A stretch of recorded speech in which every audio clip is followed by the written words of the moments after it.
తూర్పు గోదావరి జిల్లా రాజమహేంద్రవరంలో విషాదం చోటు చేసుకుంది. గోదావరి పుష్కర్ ఘాట్ లో స్నానాలు చేయడానికి వెళ్లిన ఇద్దరు భవానీలు నది ఉధృతికి గల్లంతయ్యారు. కుటుంబ సభ్యులు పోలీసులకు సమాచారం అందించారు.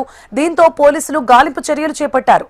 నదిలో కొట్టుకుపోయిన ఇద్దరు భవానీలు ఒకే కుటుంబానికి చెందిన వ్యక్తులుగా పోలీసులు గుర్తించారు. ఫోన్ వస్తే నాకు 10 నిమిషాలు అట్టగానే ఇక్కడికి వచ్చాను. కుర్రోడు కటింగ్ కూడా వెళ్ళలేదంటండి. చెయ్యలాగా ఎత్తి రుమాలు ఊపుతున్నాడంట. రుమాలు ఊపేటప్పుడు కూడా ఇక్కడ వచ్చి కాపాడి అడిగితే పోలీసులు నేను అడిగితే మీకు ఈత వచ్చా ఇంత పోటీలో మీరు వెళ్ళగలరా అన్నాడు. నాకు ఈత వస్తే మీరు ఎంచుకండి అని అడిగితే ఒక్క సమాధానం చెప్పలేదండి.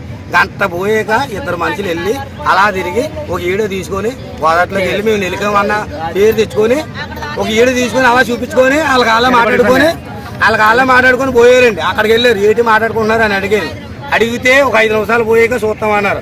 మళ్ళీ వచ్చి ఇప్పుడు పని అవ్వదు, పోటింగ్ ఎక్కువైపోయింది, నువ్వు పొద్దున్న చూస్తాం, మీ అబ్బాయి ఏమైపోయిందో తెలియదు, పొద్దున్న వెళ్ళి అప్పు చెప్తాం అని పోయారు. మా కుర్రోడు ఇక్కడి నుంచి కదిలేదు లేదు.